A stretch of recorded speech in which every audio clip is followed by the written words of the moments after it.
Good afternoon. This is Professor Emmanuel, Al-Deen. I am a worker for Muslim Network TV and the host of the Critical Talk program. I would just like to say, as Critical Talk moves around the world, I was thinking that one thing we haven't interrogated fully that in this post election cycle came to my mind, and that is our citizens from the South. For those of you who thought I meant Alabama, Mississippi, and Louisiana and Georgia, I didn't. I meant our citizens whose home is in Mexico, Argentina, Cuba, uh, Puerto Rico, all of these places that we think of when we think at all as perhaps Latinx, Latino workers, but we never think of them in the spaces from which they come to the United States and become citizens, contributing much to our notions of democracy and freedom, but also in many guises providing the stuff that keeps us alive, the food on our tables, uh, clean offices, but also they're in the political arena. And when they fight for all of us. So today I have with me two wonderful comrades in the struggle. One is Jorge Minuca, and I might have pronounced that wrong. I'm working on it. Mahuka, Mújica. Mojica. There you I'm go. working on my Spanish. It's Thank not in there, but I'm working. What can I say? Um, the Jorge is a journalist, and although he considers himself a Mexican immigrant living in the United States, I consider him a citizen of the highest order. thank you. He's a journalist in Mexico and the United States. He's worked both at Univision and Telemundo Spanish language TV stations and the several printed media outlets. He's a member of the National Council of the National Writers Union. I have also with me today Professor Félix Masud-Piloto, who is an emeritus professor of history at DePaul University and an avid chronicler of the history between the U.S. and Cuba immigration and migration. And he keeps an eye out on what is happening in the Spanish speaking world, the Portuguese speaking world, and all of those other worlds. He's the author of With Open Arms and also the author of From Welcomed Exiles to Illegal Immigrants, Cuban Migration to the United States, 1959 to 1995. Gentlemen, welcome. Thank you very much, Professor. Thank Yeah. you. Very Thank you. Oh, the honor is all mine. I have, let me see, thought about a lot of different stuff. And I think the thing that stands out most to me is when you, when do you cease to be an immigrant and become a full fledged citizen, most often because you were previously a recent, so to speak, immigrant who had to fight into this democracy and the work that both of you do keep democracy alive. That I was a don't. lot.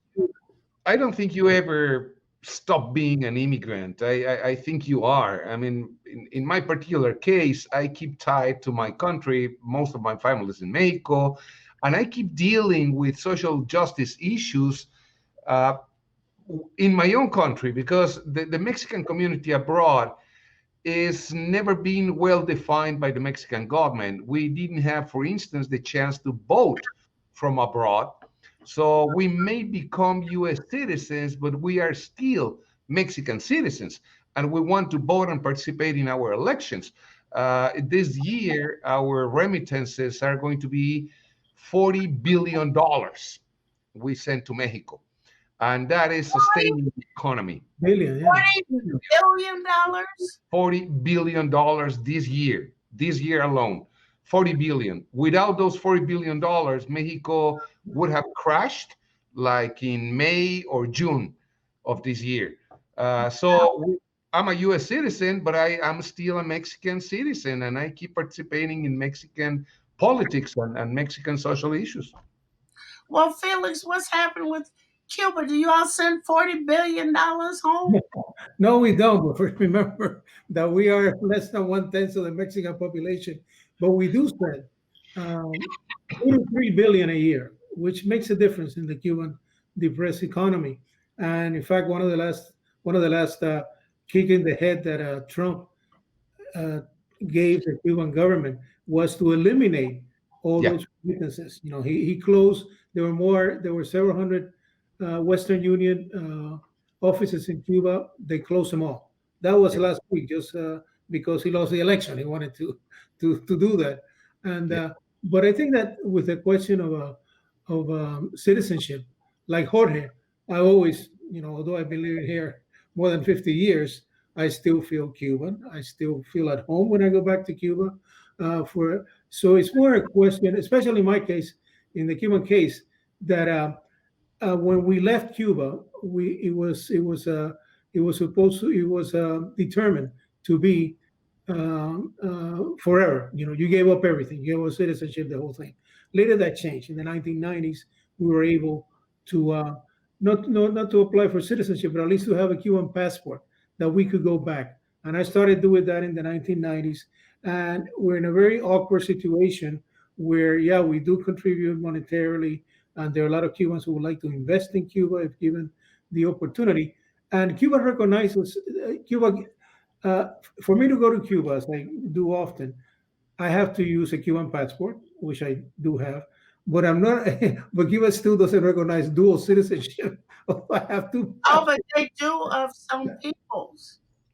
Yeah, but so there are a lot of things to be done here. But I think that the question with do you stop feeling it's more a question of identity. How do you identify yourself? I feel, and it's not only in Cuba. I feel at home when I go to Puerto Rico, when I go to Mexico. I feel like because we understand one another and we have the same issues, the same trouble. So it's a question of identity, which all of those things, many of those issues and problems that we have, are not understood by our fellow U.S. citizens. They said, "Oh, well, that's because you don't tell us about that." But because both of you have brought up some things, let's do a vocabulary check. Hispanic, Latin American, which excludes South America, I think, but I'm not sure. Latinx. Do I just identify people as Mexican or Cuban or Argentinian? Or do I use one of these drop bucket terms? Go ahead. We get that all the time. I identify myself as Cuban, although an American citizen more. I've been an American citizen longer than I've been a Cuban citizen, but I still, the question of identity, I call myself Cuban. I don't get offended if you call me Latino or if you call me Hispanic or none of that, because we're all of that. And it's just the thing is that the term has been very loaded politically here in the United States. Before it was Hispanic, and Hispanic is very sort of it's not as inclusive as Latin America, which includes all of the Americas, including the non-Spanish speaking Latin Americans, which are many, including in Brazil, which is more than 50% of the population of the region. So it's just a matter of a preference. I don't get insulted if you call me Latinx, or that's fine. I'm part of it, But those terms have historical markers. Yes, they have. They do, but if this election proves something, is that Latinos as a bloc don't exist. Right. We have 50% of Cubans in Florida voting for Donald Trump, and we have 80% of Mexicans in Wisconsin voting for Biden. That's a big, huge difference. Yeah. So yeah, again, just as Felix is saying, you may call us anything you want to call us. We keep calling ourselves Mexicans, Salvadorans, Hondurans, etc., etc., etc. It's a matter of the culture of the United States to put us in a block to try to deal with us. Right. But we're not that. It's We the other. being 23 different nationalities and 23 different cultures. Definitely, it's so ridiculous. The 1910 census registered how many Mexicans were born in the United States, which is ridiculous because if you were born in the United States, you were not Mexican, Right. a U.S. citizen. you know? Yeah. We keep fighting against the concept of America as the United States. I'm sorry, America is a continent. Right. Yeah, and there's a country that is called the United States of America. But I am an American from birth in Mexico because I was born in the American continent. And as a matter of fact, a United States citizen because the legal name of my country is the Mexican United States. That's right. So I am an American citizen, a U.S. citizen since I was born in Mexico City. Yeah, but we miss out on learning about South America. For example, when we don't call you by the as a person coming from El Salvador or Chile or this and that, we miss all of that cultural richness. It was like when I read this book. I think her name is Gabriela Marquez. Yeah, Yes, yeah, Marcus. On did she write about Pinochet? no, that's Isabel Allende who writes about it. Okay, well, what can I say? I'm still dumb. Um, One was writing on Pinochet, and I was pacing the floor. And I'm saying, how did I miss this? Then I pick up another book. There's a woman that wrote a beautiful text, that might have been Gabrielle, about the ghosts. I'm reading all of this stuff that I've been honored to read. But I'm saying, well, when you put the bucket term there, I don't realize what has happened to people, what the ebb and flow of the politics are, and then I jump up and we have U.S. policy for Latin America. And I'm saying, well, what does that mean? What is the U.S. policy? Besides trying to get free labor, what is the U.S. policy? And land. Cheap labor. It's amazing how the concept of labor acquires different meanings in the United States and in Mexico.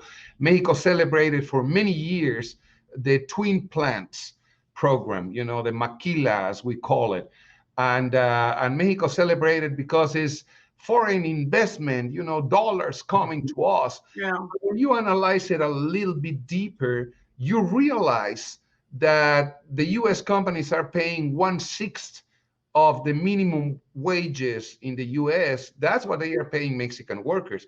And yet they keep selling their products at the same price they were selling them before when they were producing them here. So this maquila thing only means impoverishment for our countries. This dollar investment, foreign investment, doesn't mean riches for Mexico because all the wealth keeps coming back to the United States. Right. That wealth that is created comes back here. And so you enjoy a higher standard of living thanks to the overexploitation of our workers in our countries. And you enjoy that level. And that's fine. You don't have to question how it came to be. So, Felix, what do you think with Biden? Do you think there's going to be a change? It's changing what in Latin American policy towards. I don't know. Am I talking about all of South America? See, Yeah, you're messing with me and my limited vocabulary. well, let's get this straight. The fact that Biden won is already quite an advancement.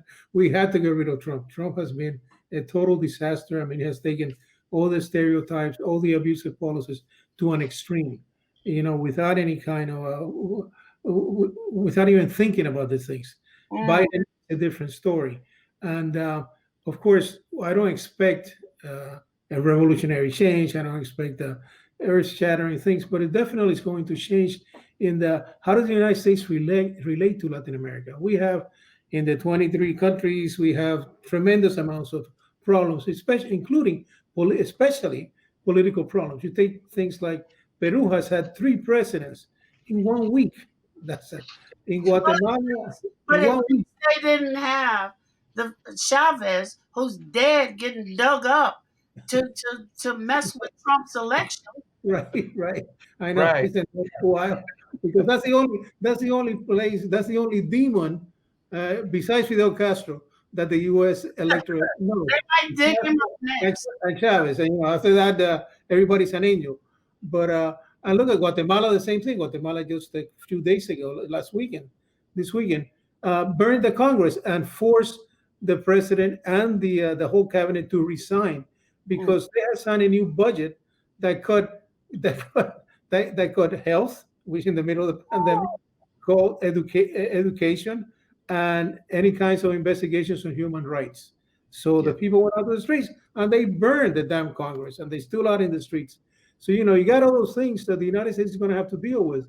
And let's not forget that the United States, as an empire that it has been in Latin America, is responsible for many of this crazy stuff. We are responsible, of course, for a lot of it, and it is our people that are doing these things, and we got to deal with that. But the fact is that for more than 200 years, the United States has been supporting and actually encouraging these dictatorships or whatever, depending on what they need, what kind of interest they have. Where it's cheap labor, where it's land in the case of the war with Mexico in the 19th century. So you got all of this crazy stuff. Now, having said that, I do expect improvements, obviously, and already the election of Joe Biden is already a major improvement. So we'll see how it unfolds. We got complicated things. In the case of Cuba, they just named a Cuban American to head the Homeland Security that is in charge of immigration now. I didn't know of him before until he came into the public light. But from what I hear, well, he was born in Cuba in 1959, but he was raised and spent his life in California, which is great. So he's got a very different vision of immigration and everything else. And I also find out that he was instrumental in the 2014 Obama administration initiative towards Cuba, and that is huge. I'm sure he's going to be put through the rails in Miami when they start finding out. Well, we're going to have to take a quick break, and when we come back, Jorge, if you would speak to Andres Lopez Obrador. Yes. Mexico's leftist president. I don't know what that means, but we will talk about this dude when we come back. This is Professor Al-Deen with Critical Talk, which is a production of Muslim Network TV. We will be right back.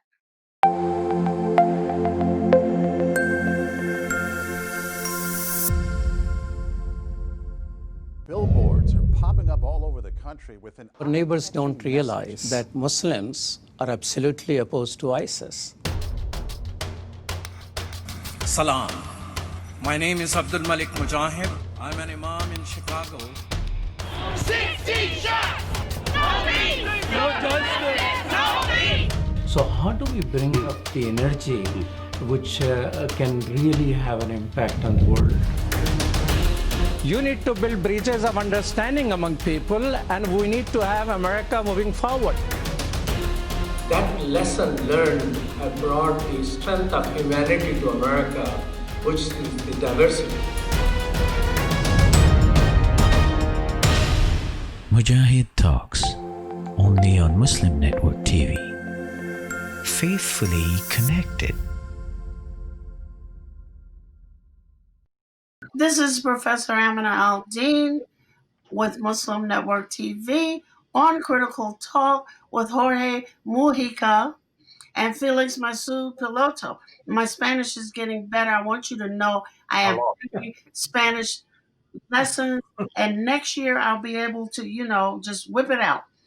I want to go back to Andres Obrador. Now, how did you get to be left supporting Trump? I think that's a misconception. I follow to what Felix was saying. Trump blackmailed many countries and many governments, and that's exactly what he did with Mexico. Mexico is highly dependent on the United States. The United States is the number one economic partner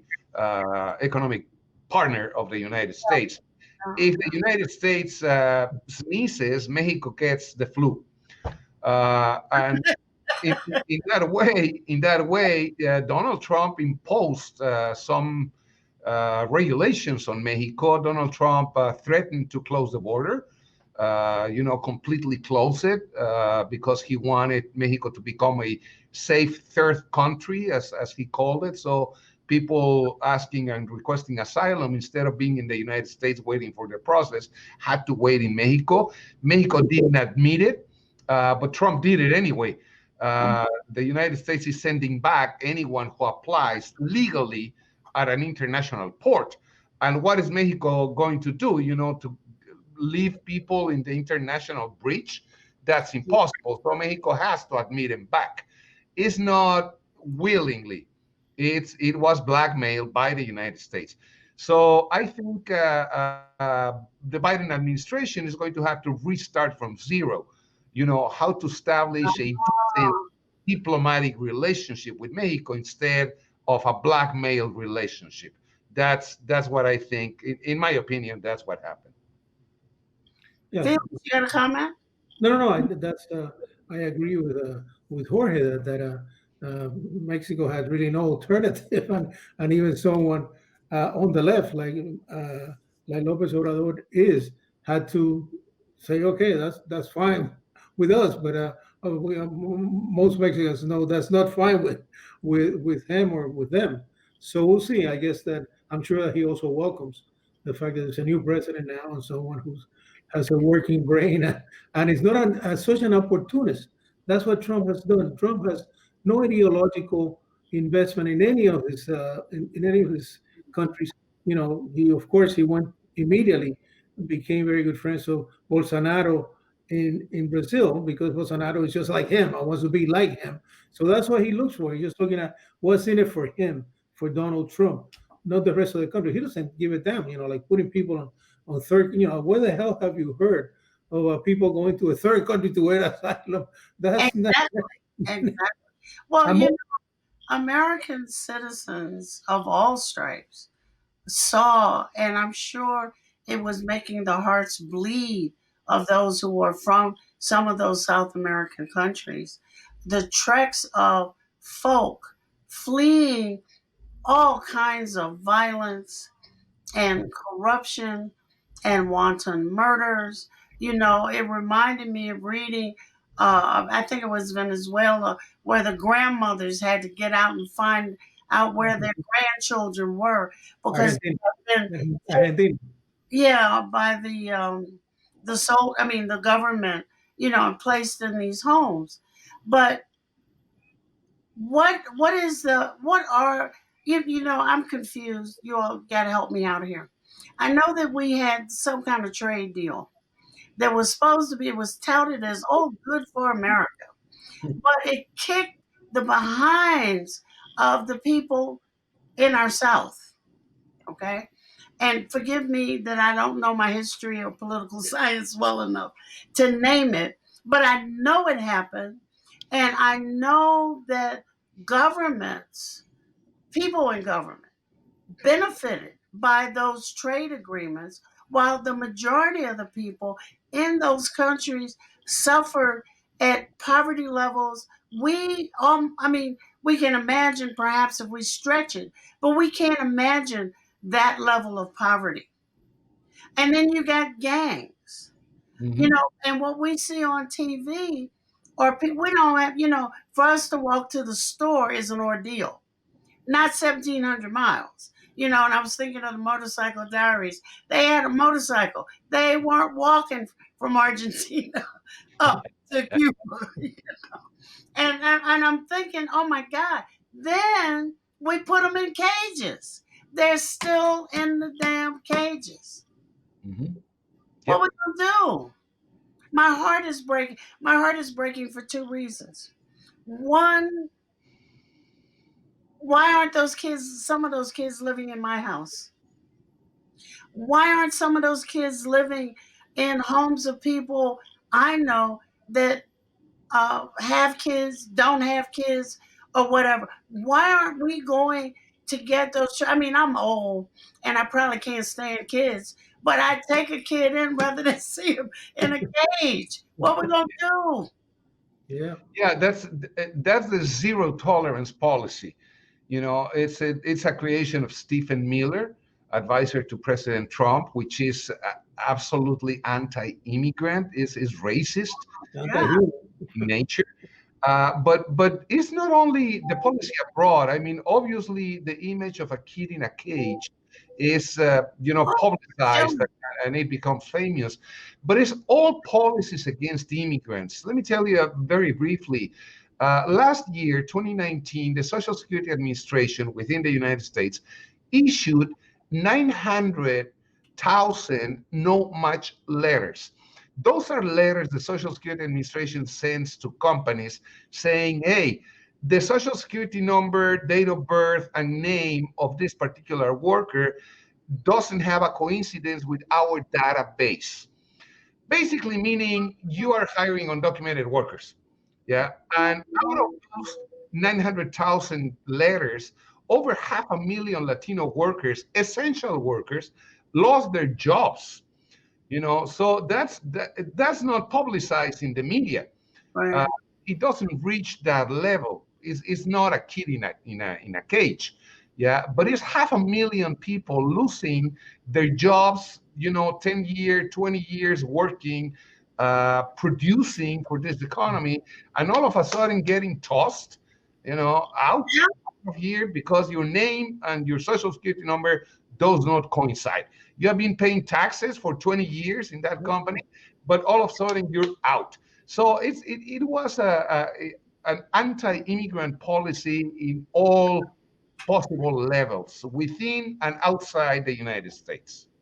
Well, Felix had at one point told me that this U.S.-Cuba relationship was like a darn roller coaster.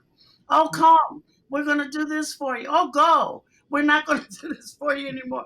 And if you go, we're going to, try to bomb you with Kennedy, to make sure you don't come back. And then, it's come. And then we're going to rescue you, kind of. What does that mean? In that case, like Jorge was talking about how the United States wants to use the cheap labor. Yeah. Well, in the case of Cuba, what you're mentioning, the Bay of Pigs invasion, it was that the policy of the United States at the time was, let's bring all the Cubans here as much as we can so we can use them as the military force to invade Cuba, which they did in 1961, and it was a disaster. But this is, they didn't have any kind of policy in place. They kept, all you had to do was get from the 90 miles between Cuba and the United States, get here, and you say that you're fleeing communism. It doesn't matter, and they would accept you. And that's still to this day, it's incredible because that United States following its own issue. And it's got consequences for Mexico, Professor. If you allow me 30 seconds, Sure. The dry feed policy meant any Cuban trying to come to the United States by sea could be intercepted and automatically returned to Cuba. But if you landed in any place in the United States, if you put a feed in U.S. soil, then you were immediately admitted as an asylum petitioner. So that changed the trend. Instead of traveling by sea to the United States, to Florida, Cubans went to Cancun and then crossed Mexico, and then they simply stepped into the United States. And in many cases, they were rejected. And so now Mexico has a growing Cuban community. You know, when Barack Obama decided to get rid of that law, Cubans were rejected. So the Cuban community is growing in Mexico as a sub-product of U.S. policy. Get out of here. Oh, yeah. Yeah. It's complicated, but that's true. And, we can talk about the fact that some of those folks left, Cubans would probably, they wanted to get out of Cuba one way or another. They went, for example, to Ecuador that didn't have any requirement to get in. And from there, they somehow they went through six countries before they finally made it to the Mexican border, which is 5,000 miles yeah. instead of 90 miles. Yeah. My goodness, I'm enjoying this education, but I need parts 1, 5, and 6 because it's a lot of stuff that we hear bits and pieces of. It makes no sense, so you can ignore it. Yeah. I mean, you can understand it, you ignore it. Yeah. I taught immigration history for 30 years. And when I explained the Cuban situation and so on, the students look at me and said, "Don't feel bad. You didn't understand it, right?" Well, because it doesn't make any sense. They thought that they were not getting it. I said, "No, you don't get it because it doesn't make sense." Yeah, it's not your fault. Yeah, and I'm going to bring Puerto Rico into our conversation, but I want to get to this DACA. Mm-hmm. The dreamers are fully grown now, right? Most of them. And so why are they still an issue?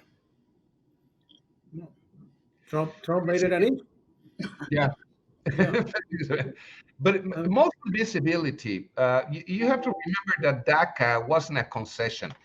DACA was won because the students, the dreamers, occupied the offices of politicians in both parties. They took over Luis Gutierrez's office. Yeah. They occupied Luis Gutierrez's office, who was supposed to be the leader of immigration reform and the immigration movement. They occupied his offices, and forced Barack Obama to issue DACA. And they gained incredible visibility. Their videos, the government was aware of what they were doing. There's an incredibly funny video where some undocumented students, undocumented dreamers, go down to the border and present themselves to the Border Patrol and saying, I'm looking for this or that, I'm an undocumented immigrant in the United States. And the Border Patrol tells them, I'm not falling for that. We know who you are, and we will not arrest you, and we will not put you into deportation proceedings because we know what you're doing. You're setting a trap for immigration, and we won't fall for it. So that incredible visibility forced Barack Obama to create DACA. And that visibility still exists. That's why still is an issue. It went all the way to the Supreme Court. Donald Trump lost. I don't know in how many lower courts and finally in the Supreme Court, but he took revenge because the Supreme Court basically said the program should continue as it was created. And instead of reopening the chances to apply for DACA, what Donald Trump did was to reduce the term from 2 years to 1. So you have to reapply each year, and it takes between 6 and 8 months to get your reapplication approved. So the DACAs are now in a constant roller coaster again. They have to reapply every 4 weeks. Yeah. They're grown with children. And professionals and taxpayers. Exactly. Yeah. Health professionals, essential workers. And the same thing with the TPS, the protected temporary status for Salvadorans, Hondurans, Nicaraguans. It's exactly the same thing. 300,000 people were told they had to leave the country in 2021. The Supreme Court decided finally on that. And it so happens that 80% of them work either in agriculture or in the health professions. So are we trying to get rid of 200,000 health professionals and agricultural workers in the middle of a pandemic? Are you kidding me? But that's Donald Trump's policy. Yeah. This is Professor Al-Deen. This is Muslim Network TV, and I am on Critical Talk with our citizens from the South speaking, Jorge Mújica and Félix Masud-Piloto. We'll be right back.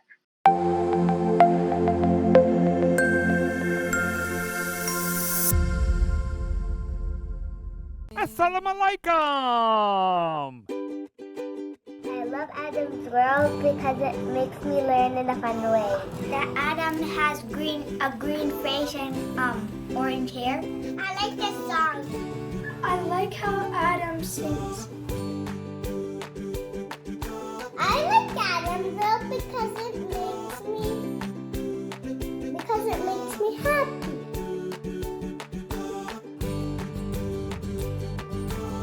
What? No. No. No. And here's Adam and here's Anissa. Adam is and his sister. Adam is a boy and he is very smart.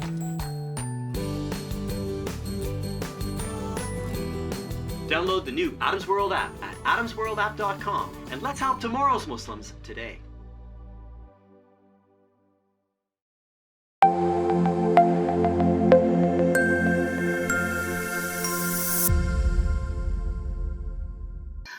This is Professor Al-Deen with Muslim Network TV on Critical Talk with our citizens from the South, Jorge Mújica and Félix Masud-Piloto. And let me ask Felix. Many of our viewers did not understand the stuff coming out.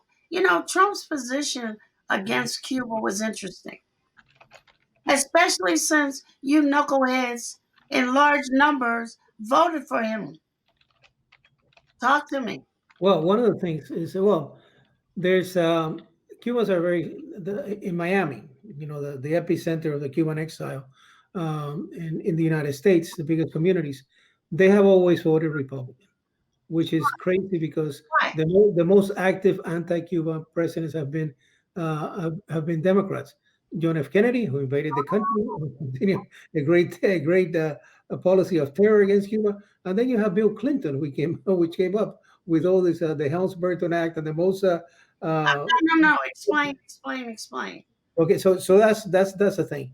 But in addition to that, now what to explain Trump was almost a natural that he's a Republican, he's got to be good, and then Trump kept lying about everything, including a massive radio and campaign on TV and the whole thing on how Biden was going to bring communism to the United States. He was going to do all these crazy things. He was going to eliminate health care. The whole thing is going to send children to Russia. It was awful. It was so despicable. But with that, he made great gains. And to this day, they're still out there saying Trump, regardless of what the results are. So that's the the thing. Because this was in Spanish. Yeah. All the rest of us, my Spanish is not that good yet, and it's you guys' fault. We missed it.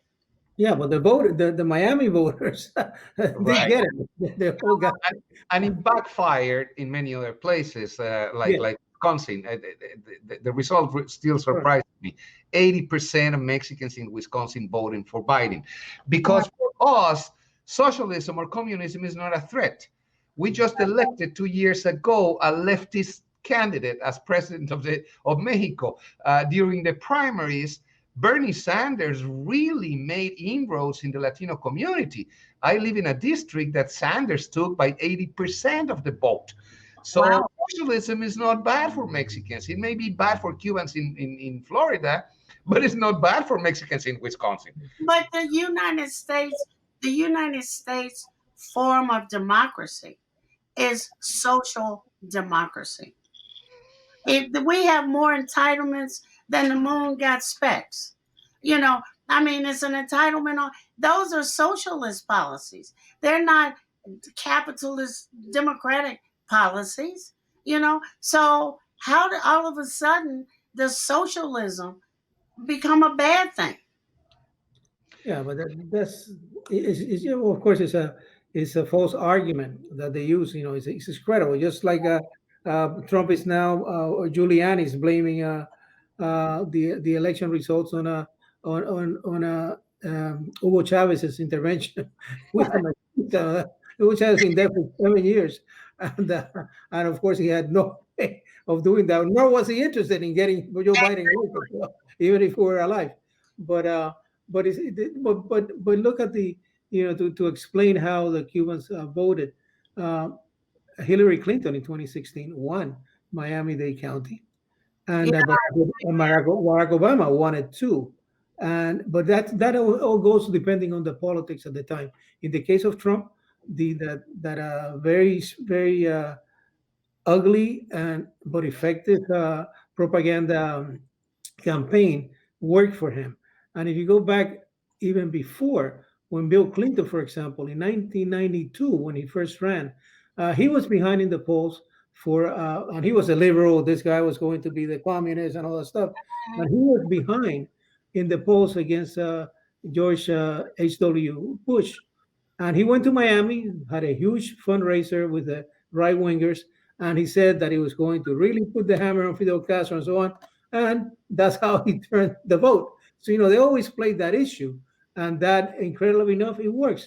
When it works, happens in other places. Dominican Republic, you have the race issue. Dominican Republic, if you want to get someone elected, just make them anti-Haitian because they're more anti-black than the Dominicans. That is just the way they use it, manipulate it. Well, I think we need to learn. Now we have the nomination of a Cuban American, Alejandro Mayorkas, to head the Department of Homeland Security. Is that a good thing?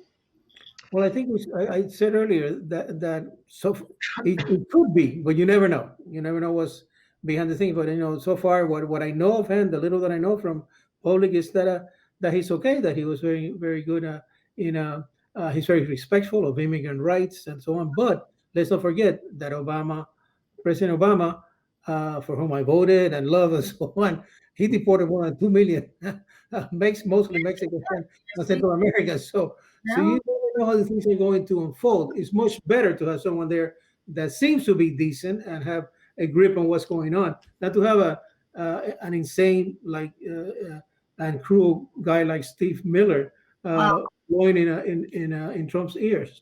So hopefully it'll be improvement. We'll see.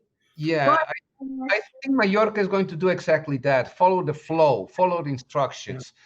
He's credited with creating DACA, but I think that credit is most to the legal frame of DACA, not because he really wanted to benefit an X amount of people. It's because he was instructed to structure the DACA from the legal point of view. He's a good attorney.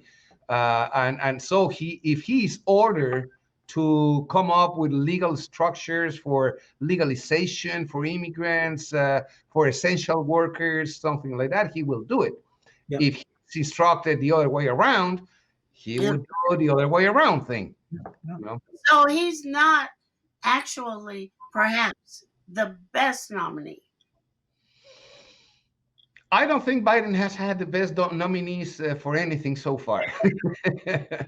We're still waiting for the results of Georgia, January 5th, 2021, to see what's going to happen in the Senate. I would go for Bernie Sanders for Secretary of Labor. I don't think he's going to get it. I'm surprised that he didn't reach back for some of those presidential candidates for their skills. I'm really concerned about that. But let me ask you not quite last, what about this wall? And what about those Americans on the other side of the wall who are claiming, there is so much murder mayhem in the white and black communities down there. How are you going to talk about the folk who are brown? Yeah, but I think that the whole issue with the wall speaks to what's happening. The kind of a situation Biden has in his hands. You had Donald Trump for 4 years, or even before that, just bad mouthing and saying horrible things about immigrants and trying to do crazy things like building that wall, which is absolutely insane. But that wall has become a symbol of Trump, not only of Trump, but Trumpism, the people who follow him. And now he's going to have to make a decision. See, that wall can go to hell. Shall it go down? And let's have a reasonable, rational, and fair immigration system where people can come and apply for an entry, for even if a work permit, whatever it is, that they can do that instead of coming into that being blocked by that ugly wall that Trump kept calling the beautiful wall. I think it should be blown up. Is what it should be done with it. But, a couple more hurricanes and it will be gone. Well, that happened. Part of it fell off with it. So very strong but it's wind. real. I mean, the real problem is not immigrants. The real problem is not immigration. The real problem is that the United States doesn't have a system to allow workers to come to work in the United States. That's basically it. You know, the U.S. economy needs, or needed before COVID, but needs international workers, and that's what immigrants are. But it doesn't have a system to give working visas to those international workers. You know, the whole system is based on family relationships, you know, family relatives. That's it. You are the brother, the daughter, the sister, the husband, the wife of someone who's already in the United States, then you get a visa. But if you are a willing worker that washes dishes, there's no visa for you. Although you are needed, you know, the whole hospitality industry depends on these international workers, but there are no visas for them. So the problem is right there. You know, the creation of a system that gives 500,000, 1 million working visas each year. Problem solved. Let me ask, this is my last question this time, because I will have you back. If you were asked to come up with a fair immigration policy for everyone, a codicil, so to speak, that would just have a domino effect and clear up stuff in a minute for each of you, a minute and a half. I mean, I know that's asking a lot. What would it say? Think about what I just said, you know, working visas for people who are needed by the economy in the United States, and that's not open borders, communism, socialism at all. And the other side, instead of exploiting and overexploiting our countries, collaborate with them. You know, when the European Union was created, the richest countries put billions of dollars into the poorest countries to develop their economy. So made it mandatory that if you are investing in Mexico, you have to keep your wealth, you know, your proceedings of that investment in Mexico. Don't bring it back to the US and buy a yacht to put it in Lake Michigan. You know, keep it there and keep reinvesting there. So make the Mexican economy grow. That's basically it. Yeah, you know, the bottom line is that no immigrant wants to leave their country. They want to live in their country, but they have to live. They have a family to support. They have to survive. So if they can make a living in their country, a decent living, they can, and that can only be done through investment, attracting, and that's, you know, and that of course is so connected. You go back to Lopez Obrador accepting this thing because he has to, because what's the alternative? No one likes to leave. But there's no alternative, and they do so. And if the United States were to have a fair immigration system where you can apply to come in and work, where you can apply for citizenship, you can do all those things on real merit. You know, everybody talks about merit, but they don't use that. They simply politicize it. And who has merit? Those people who we favor because of the politics in their country. Who doesn't? Those are we oppose. So it's all if there's a fair system, it will be much easier for everyone and fair. This is Professor Al-Deen with Muslim Network TV and Critical Talk, and I have had the honor and 2 kinds of history lessons from Jorge Mújica and Félix Masud-Piloto, and I will have these guys back because there's too much we don't know. and I am determined to become an educated person. Thank both of you. Please stay around. Thank you. Hey, go ahead, Mike. It's been an honor for us. Thank you.